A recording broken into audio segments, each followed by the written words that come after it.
নরসিংদীর রায়পুরা উপজেলার বীরচর Matua premier cricket টুর্নামেন্টের ফাইনাল খেলা অনুষ্ঠিত হয়েছে। এতে কাজী সুপার কিংস ও মাহিন ক্রিকেট একাদশ ফাইনাল খেলায় অংশগ্রহণ করে। মঙ্গলবার সকালে বীরচর মধুয়া মাঠে ছাত্র ও যুব সমাজ এই টুর্নামেন্টের আয়োজন করে। খেলা উপলক্ষে আয়োজিত অনুষ্ঠানে প্রধান অতিথি হিসেবে উপস্থিত ছিলেন নরসিংদী ৫ রায়পুরা সংসদ সদস্য পদপ্রার্থী রফিকুল আমিন ভূঁইয়া রুহেল। খেলার উদ্বোধন করেন নরসিংদী জেলা এডিশনাল পিপি অ্যাডভোকেট কাজী নজরুল ইসলাম। খেলায় প্রথমে মাহিন ক্রিকেট একাদশ ১৫ ওভারে ১৯৩ রান নিয়ে কাজী সুপার কিংসকে ১৯৪ রানের টার্গেট দেয়। কাজী সুপার কিংস ব্যাটে নেমে ১৫ ওভারে ১৮৩ রান নিয়ে খেলায় পরাজিত হয়। এতে মাহিন ক্রিকেট একাদশ ১০ রানে বিজয় লাভ করে। পুরস্কার বিতরণী অনুষ্ঠানে কাজী বাহাউদ্দিনের সভাপতিত্বে উপস্থিত ছিলেন চরমধুয়া ইউনিয়ন বিএনপির সভাপতি মোহাম্মদ জসিমউদ্দিন, কাজী এমদাদুল হক লেবু, কাজী শফিউদ্দিন আহমেদ চঞ্চল, কাজী সাদিকুর রহমান, কাজী সালমান রাসেল সহ বীরচর মধুয়া ছাত্র ও যুব সমাজের সকল সদস্যবৃন্দ।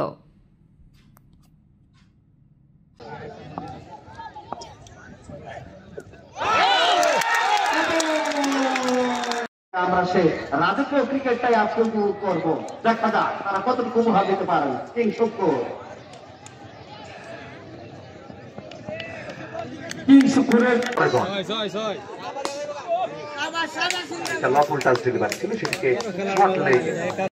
ফাইনাল থেকে আপনাদেরকে সুস্বাগত জানাচ্ছি।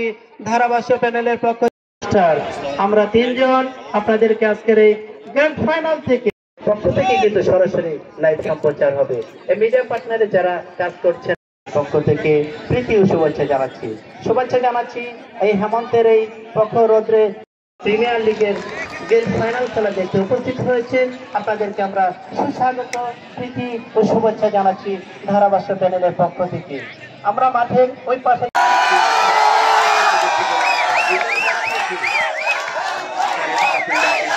গত ৫ই আগস্ট ছাত্র জনতার গণ অভ্যুত্থানের মাধ্যমে এই হাসিনা সরকারের ইতিহাসের জঘন্যতম পতন হয়েছে। বাংলাদেশের মানুষ তাদের বাক স্বাধীনতা ফিরে পেয়েছে। আমি অলরেডি কাজ করা শুরু করেছি। বাসগাড়ি থেকে একটি ব্রিজ এই চরমোদের সাথে কানেকশন হবে। সেই ব্রিজ থেকে নিয়ে আমি কাজ করছি। আপনারা সবাই দোয়া করবেন আমার জন্য, আমি যেন খুব শীঘ্রই এই বৃষ্টির জন্য বরাদ্দ নিয়ে আসতে পারি, যাতে করে এই চরমোদর জনগণ গাড়িতে করে অটোরিকশা করে বিভিন্ন এলাকাতে যেতে পারে ইনশাল্লাহ। এই কাজটি আমি বিশ্বাস করি যে নির্বাচনটি আগামী দিন হবে, সেই নির্বাচনের আগে হয়তো এই বাজেটটিকে আমি বরাদ্দ করে নিয়ে আসবো ইনশাল্লাহ তাআলা, আপনারা যদি আমার পাশে থাকেন।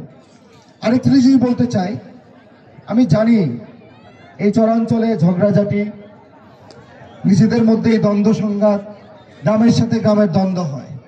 আমি বিশ্বাস করি একটি জিনিস, আমার মরহুম পিতা যারা মাইনুদ্দিন ভূঁইয়া সাহেব, উনি যখন ক্ষমতায় ছিলেন এবং ক্ষমতার বাইরেও ছিলেন, উনি সবসময় চেয়েছেন এই চরাঞ্চলের মানুষের সাথে শান্তি বজায় রাখার জন্য। উনি চেষ্টা করেছেন দুই পক্ষের মধ্যে দ্বন্দ্ব সংঘাত না লাগিয়ে দুই পক্ষকে নিয়ে বসে সমঝোতা করে দরবার করে ছোট ছোট সমস্যা, খুব বড় সমস্যা কিন্তু নয়, সেই সমস্যাগুলোকে সমাধান করার চেষ্টা করেছেন।